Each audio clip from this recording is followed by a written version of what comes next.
Well, hello class, and here we are at the start of Unit 6. So I'm going to do a couple of videos this evening. First one I want to post is just some answers or some thoughts to some of the questions that you asked in the last unit's LibTak 321. I only did get 2 responses, so I don't have a lot to work with, but I think the questions that were asked in those 2 responses are actually really great questions. So I want to speak to a couple of those just really briefly. Okay, so the first question that's asked is this, and I think this is a great question. It says, in the self-reflective section of Chapter 6, the author mentions that whenever he experiences countertransference, he refers out. Couldn't the counselor, with awareness and consultation, be able to handle and address the countertransference before choosing to refer out? And I would say, the question is a good one. Here's what I would offer. I think that to be cautious, we want to be able to provide as unbiased counseling and support as we can. And so there are times when we begin to become entangled, right, with our clients. I think this is probably just one of those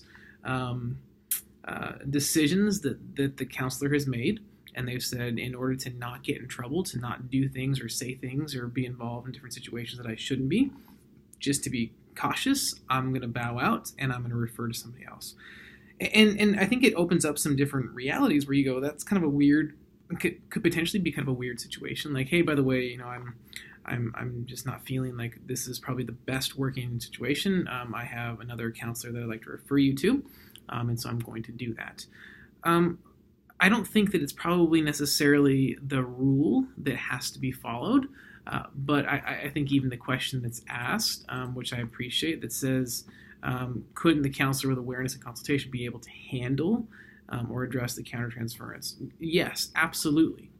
But I do think, at least how I understand this question, this scenario to be playing out, that they're just being extra cautious.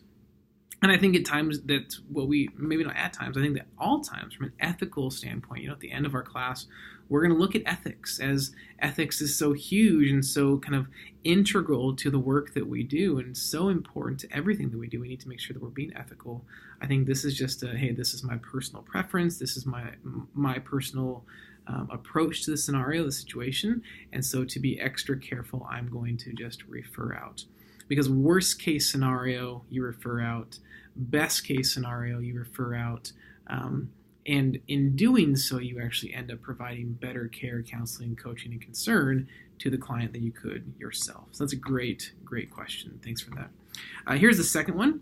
It says, in one of my therapy skills classes, the professor discouraged the use of encouragers, which are mentioned in Chapter 6. Again, great question, great content in relationship to this chapter. Is the general consensus in career counseling that they are beneficial, they being encouragers, in the counselor-client interactive experience? Now, I'm going to give you, again, my take on this. And I love the way that the question was asked, because the way that it was asked, you caught that, is the general consensus that they are beneficial. And then the way I'm reading this question, again, is that they refers to encouragers. And I would say yes, that's the general consensus. So I've been doing this work kind of on the side, as I've mentioned, for the past 10 years or so, a little over 10 years. I'm now in a formal office setting doing career development for students, right? So I'm doing both client-based consulting work as well as student-based coaching and counseling work and strategy here in an office. I've met with career development office directors across the 7 campuses. And again, I love the way you asked it. Is the general consensus that they're helpful and useful? And the answer is yes. One of the things that we are doing in this work is we are giving hope. And I think that there's, I would say, maybe a slight difference, or maybe a significant difference, depending on how you look at it, between in this situation anyway, as it relates to encouragers, between traditional clinical psychology and therapy work and that of career development and career counseling. So in some of the work that you may be doing, or probably likely will be doing from a therapeutic standpoint, is you will be dealing with some really significant situations and realities with your clients. Not to say that the job loss or the job search is not significant, but there's not necessarily always going to be maybe some mental health concerns intertwined.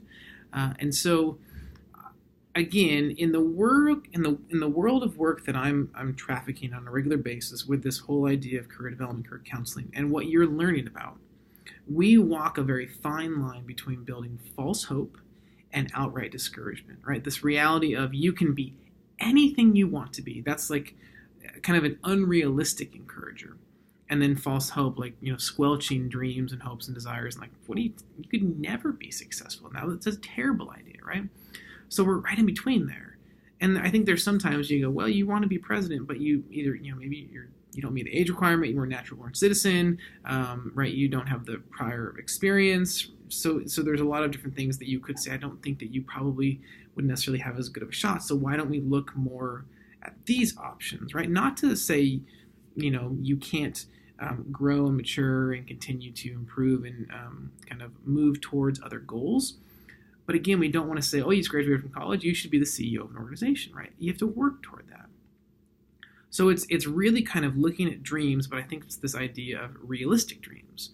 But it's all along the while. And I've had conversation after conversation after conversation with professional career development, career counselor, practitioner.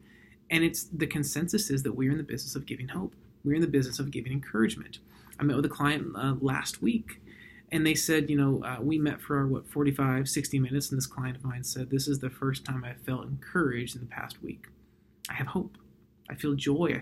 I feel happiness because of the words that were shared with me about just the reminders of what I've accomplished, right? They have had a great career.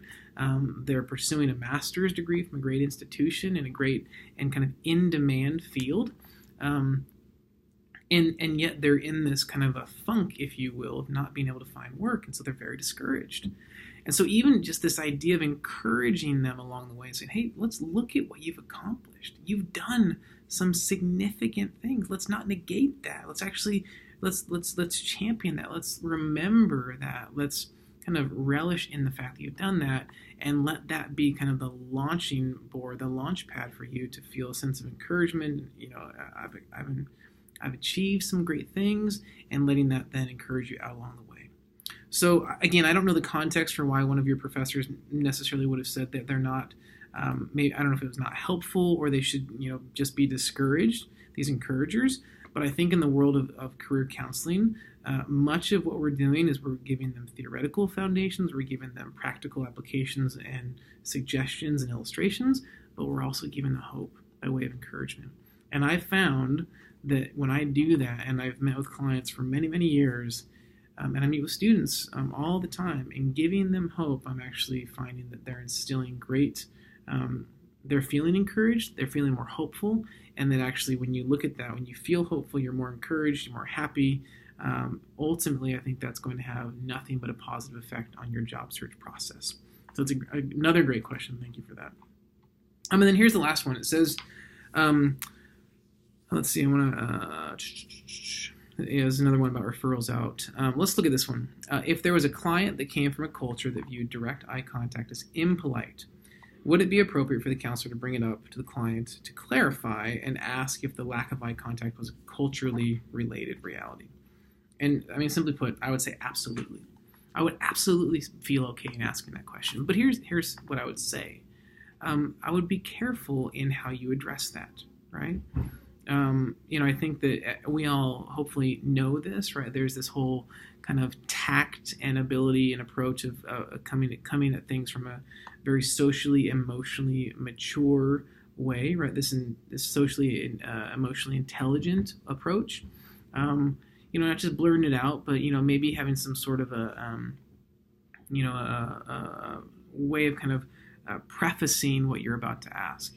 Hey, I've done some research on, you mentioned that you're from such and such a cultural background. I've done some research on that, and I noticed that in what I was reading about. I think you really want to go in prepared to have that question, right? Don't just ask it blatantly. Because I think that there is probably a higher chance of offending a client if you do it that way. But if you come in and you actually are informed, like I like to talk about this, like I'll talk with some of our students. We have students from a Japanese descent. and they may actually be here as international students directly from Japan, and their plan is to go back to Japan after their 2-year graduate program is over. And I know some through conversation, through study, and otherwise about the Japanese culture. And so one of the things that I will say is, so according to my knowledge of the Japanese culture, I know that fill in the blank is a reality. How do you think that reality, or I might even go, is that still is that the case? Is that correct? Oh yeah, absolutely.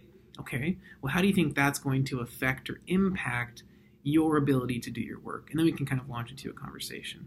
I think the same thing. I noticed in doing some research and study on X, Y, and Z cultural background that this is kind of the norm. Is that still true? Like, is that something that you experience? Because I've noticed that when we talk,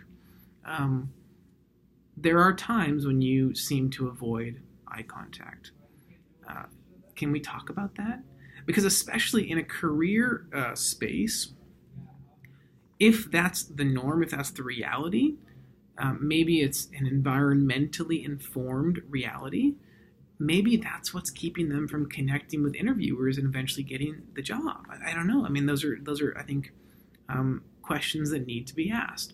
But again, it goes back to, I would say, establishing a level of trust with your clients, that they actually can trust that what you're saying is in their best interest, that you're not being accusatory or even maybe seemingly derogatory or condescending, but really kind of trying to investigate and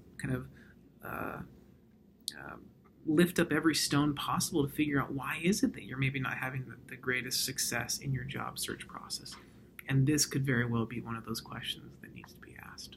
So great question there. So referrals, cultural norms, all these things that I know that we deal with, encouragement, hope. Ultimately, I think we need to think about what is in the best interest of our client.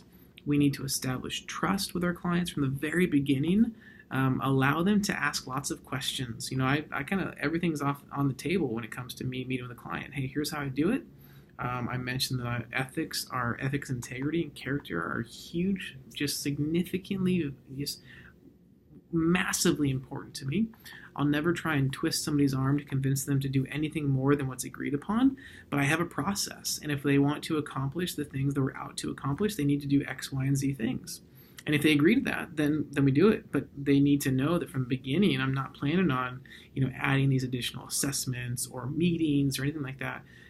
But I think there's this way of establishing this rapport, kind of this in the intake process from the very beginning. Trust is established, and that needs to stay through. And so I think when you have that's been developed, you are then able to ask those questions, and I think that your client or your clients will be much more willing to respond in kind, because they know that you're asking out of really seeking the best intention and the best outcomes and the best support available for these clients. So great questions. Thank you so much for that. Really appreciate your willingness to engage in that.